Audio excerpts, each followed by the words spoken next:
ಈ ಇವತ್ತು ಬೆಳಿಗ್ಗೆ ಬಂದು ಯಾರೋ ಸರ್ವೆ ನಂಬರ್ 27/1 ಬಂದು ಸರ್ವೆ ಮಾಡಕ್ ಶುರು ಮಾಡಿದ್ರು ಬೆಳಿಗ್ಗೆ. ಇದು 2098ನಲ್ಲಿ 1 ಎಕರೆ 16 ಗುಂಟೆ GPA ಮಾಡಿಕೊಟ್ಟಿದ್ದಾರೆ. ಕನ್ವೇಷನ್ ಆಗಿದೆ ಅದು. ಮತ್ತೆ 1989ನಲ್ಲಿ 36 ಗುಂಟೆ ತಿರ್ಗಾ GPA ಮಾಡಿಕೊಟ್ಟಿದ್ದಾರೆ. ಅದು ಸಹ ಆಮೇಲೆ ಕೋರ್ಟ್ಗೆ ಹಾಕಿ ತಿರ್ಗಾ ಕಾಂಪ್ರಮೈಸ್ ಆಗಿ 5 ಲಕ್ಷ ರೂಪಾಯಿ ತಗೊಂಡು ತಿರ್ಗಾ ನಾವು ತೊಂದರೆ ಮಾಡಲ್ಲ ಅಂತ ಇವಾಗ ಅವ್ರ ಮಕ್ಕಳು ಯಾರೋ ಫೋರ್ಜರಿ ಇನ್ನ ಯಾರ್ಯಾರೋ ಬಂದು ಇಲ್ಲಿ ಸರ್ವೆ ಮಾಡಕ್ ಹೋಗಿದ್ದವಾಗ ಇಲ್ಲಿರೋ ಸೈಡ್ ಅವರೆಲ್ಲ ಇದು ಹೇಳಕ್ಕೆ ಕಳ್ಳರ ತರ ಓಡ್ಬಿಟ್ರು ಇಲ್ಲಿಂದ. ನಮ್ಗೆ ಏಕಾಏಕಿ ಯಾರು ಏನು ಇನ್ಫಾರ್ಮೇಶನ್ ಬಂದಿಲ್ಲ, ನೋಟಿಸ್ ಬಂದಿಲ್ಲ, ಏನು ಬಂದಿಲ್ಲ. ಸುಮ್ಮನೆ ಬಂದು ಇಲ್ಲಿ ತಲೆ ಅಡ್ಡೆ ಮಾಡ್ತಾ ಇದ್ದಾರೆ. ಇದು ಪಾಣಿಗಳಲ್ಲಿ ಕನ್ವೇಷನ್ ಆಗಿನೂ ತಿರ್ಗಾ ಅಧಿಕಾರಿಗಳು NAK ಆಕ್ಟ್ ಮಾಡಿಲ್ಲ. ಪಾಣಿನಲ್ಲಿ ಅಧಿಕಾರಿಗಳು ಅವರು ಆವತ್ತೇ NAK ಆಕ್ಟ್ ಮಾಡಿದ್ರೆ ಇವತ್ತು ಈ ತೊಂದರೆ ಬರ್ತಾ ಇರ್ಲಿಲ್ಲ. ಅವರು ಇಲ್ಲಿ ಬಡಕ್ಕೆ ಸಾಧ್ಯನೇ ಆಗ್ತಾ ಇರ್ಲಿಲ್ಲ. ಈ ರೋಡ್ ಎಲ್ಲ ಬಂದ್ ಮಾಡ್ತೀವಿ, ಇದು ನಮ್ದೇ ಅದು ನಮ್ದೇ ಅಂತ ಸುಮ್ಮನೆ ಬಂದು ತೊಂದರೆ ಮಾಡ್ತಾ ಇದಾರೆ. ಇದ್ರ ಮೇಲೆ ಕಠಿಣವಾಗಿ ಆಕ್ಷನ್ ತಗೊಬೇಕು ನೀವೆಲ್ಲ. ಇದ್ರ ಮೇಲೆ NAK ಯಾರು ಇದು ಮಾಡಿಲ್ಲ ಅಧಿಕಾರಿಗಳು ಅವ್ರ ಮೇಲೆ ಅವ್ರಿಗೆಲ್ಲ ಸಸ್ಪೆಂಡ್ ಮಾಡ್ಬೇಕು. ಇದರಲ್ಲೆಲ್ಲ ಯಾರಿದ್ದಾರೆ ಕೊಂಡರಾಜನಹಳ್ಳಿ ಗ್ರಾಮ 27/1 2 ಎಕರೆ 11 ಗುಂಟೆ ಜಾಗ 6 ಗುಂಟೆ ಖರಾಬಿ ಎಲ್ಲ ಕನ್ವೇಷನ್ ಆಗಿದೆ.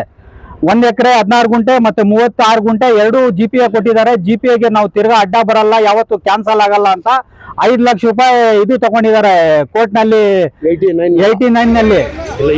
ಈ ಎಲ್ಲ ಮಂಡಲ್ನಲ್ಲಿ ಈ ಖಾತೆ 30 ವರ್ಷದಿಂದ ಇದೆ. ಖಾತೆಗಳು ಇಶ್ಯೂಸ್ ಕಂದಾಯ ಕಟ್ತಾ ಇದಾರೆ. ಸೈಡ್ಗಳವರೆಲ್ಲ ಸುಮ್ಮನೆ ಬಂದು ಅವ್ರು ಯಾರೋ ಗೊತ್ತಿಲ್ಲ, ಅವ್ರ ಫ್ಲಾಟ್ ಅವ್ರು ಇದಾರೋ ಯಾರೋ ಬೋಕಸ್ ಅವರು ಇವ್ ಬಂದ್ ಕೇಳಿದ ತಕ್ಷಣ ಇಲ್ಲಿಂದ ಕಳ್ಳರು ಓಡ್ತಾರಲ್ಲ ಹಂಗ್ ಓಡ್ಬಿಟ್ರು ಅವರೆಲ್ಲ. ಅವರೆಲ್ಲ ನಮ್ಗೆ ಗೊತ್ತಿರಲ್ಲ, ಕೋಲಾರದವರಲ್ಲ ಅವರು. ಅವ್ರು ಆಚೆ ಕಡೆಯಿಂದ ಬಂದಿರೋರು, ಇಲ್ಲಿ ಇರೋರ್ಗೂ ಗುರ್ತು ಇಲ್ಲ, ಇಂಟಿಮೇಷನ್ ಏನು ಕೊಟ್ಟಿಲ್ಲ. ಇಲ್ಲಿ ಇರೋ ಸೈಡ್ಗಳೆಲ್ಲ ಈ ಜೀವನ ಮಾಡ್ಕೊಂಡು ಬದುಕ್ತಾ ಇರೋದು ಇಲ್ಲಿ ಬಂದು ಸುಮ್ನೆ ಇಲ್ಲಿ ತೊಂದರೆ ಮಾಡ್ತಾ ಇದಾರೆ. ಇದಕ್ಕೆ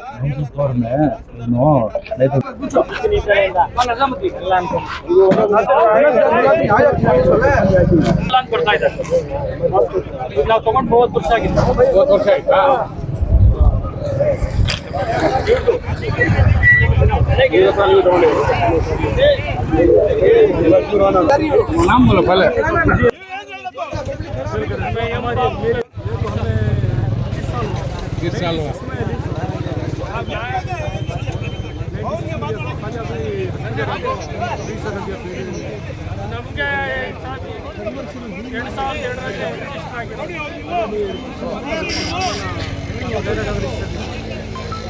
ಅವ್ರು ಬಂದು ನೋಟಿಸ್ ಕೊಡ್ಬೇಕಲ್ಲ, ಈ ತರ ಸರ್ವೆ ಮಾಡ್ತಾ ಇದೀವಿ ನಾವು, ನಿಮ್ ಮೇಲೆ ಎಲ್ಲ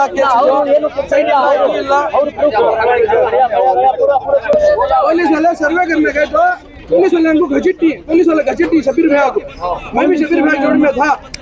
सर्वे कराना को